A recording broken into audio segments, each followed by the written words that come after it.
পৰিষদৰ বোকাজান আঞ্চলিক সমিতিৰ সৌজন্যত কলাগুৰু বিষ্ণুপ্ৰসাদ ৰাভাদেৱৰ 55 সংখ্যক পুণ্যতিথি আজি উদযাপন কৰা হয় পৰিষদৰ কাৰ্যালয়ত।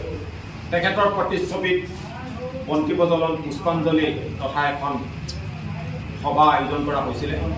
আমি অসম জাতীয়তাবাদী যুৱ ছাত্ৰ পৰিষদে সৰ্বগুণৰ অধিকাৰী তথা সৰ্বগুণৰ বুলি নকবা তুমি, যি কলা, কৃষ্টি, সংস্কৃতি যি সকলো ক্ষেত্ৰত আগুৱাই নিবলৈ চেষ্টা কৰা আগৰণুৱা তথা সৈনিক ৰাভাদেৱক আমি আজি স্মৰণ কৰিছোঁ।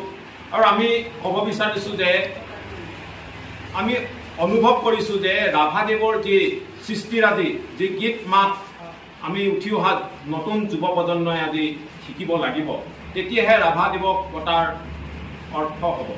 নহ'লে অনাগত দিনত যদি আমি নিজে অনুভৱ কৰিছোঁ এনেদৰে যদি পুষ্পাঞ্জলি বা মাল্যপন তথা বন্তি প্ৰজ্বলনে ৰাভাদেৱক আমাৰ মাজত জীয়াই ৰখাটো আমি নুবুজিম বা বুজাব নোৱাৰিম। আমি যুৱ ছাত্ৰ পৰিষদে আমি সদায় এটা কথা অনুভৱ কৰি আহিছোঁ যে ৰাভাৰ যি আদৰ্শ আছিলে, আজি চৰকাৰী পক্ষই বা বেচৰকাৰী আজি সমগ্ৰ অসমতে আজি ৰাভাদেৱক উদযাপন কৰা হৈছে। কিন্তু আমি ক'ব বিচাৰিছোঁ যে তাহানিতে যি ৰাভাই জাতিৰ ওপৰত যি তেখেতে মানুহক জাগ্ৰত কৰিছিলে, সেই সময়ত যি চৰকাৰে যে তেখেতক পঘাৰেদি বান্ধি পেলাই ৰাজপথলৈ উলিয়াই নিছিলে, যি চীন দেশৰ লগত ৰাভাদেৱে যি ষড়যন্ত্ৰ কৰি ভাৰতবৰ্ষৰ ওপৰত ষড়যন্ত্ৰমূলকভাৱে তেখেতে যিখিনি গ্ৰহণ কৰিছিলে কাৰ্যসূচী ল'বলৈ, তাৰ ক্ষেত্ৰত কিন্তু আজি চৰকাৰখনে কিন্তু ৰাভাদেৱক আজি বুজি পাইছে। ৰাভাই কি বিচাৰিছিলে? ৰাভাই সুশিক্ষিত নিষ্পেষিত জনতাৰ তথা স্বজাতিৰ মুক্তি বিচাৰিছিলে। সেইকাৰণে ৰাভাদেৱক আজি সমগ্ৰ অসমবাসীৰ লগতে ভাৰতবৰ্ষত সকলোকে আজি ৰাভাক স্মৰণ কৰিছে।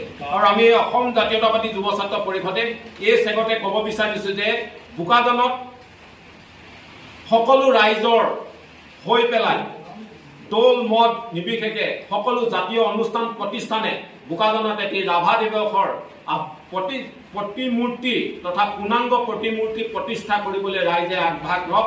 সেই ক্ষেত্ৰতো অসম জাতীয়তাবাদী যুৱ ছাত্ৰ পৰিষদে সহযোগিতা তথা সহায় সহযোগিতা সদায় কৰি যাবলৈ আমি সংবাদ কৰি যাম তথা সংবাদ মাধ্যমে আজি আপোনালোকৰ আগত অৱগত কৰিলোঁ ৰাইজে। আগলৈ অতিকৈ প্ৰয়োজন হৈছে আমাৰ ৰাভাদেৱৰ এটা প্ৰতিমূৰ্তি। আমাৰ মাজত যিসকল বোকাজানৰ বিশিষ্ট ব্যক্তিসকলো আছে আজি আমাৰ সভাখনত, তেখেতলোকলৈ এই ক্ষেত্ৰত উদ্যোগ ল'বলৈ মই যুৱ ছাত্ৰ পৰিষদৰ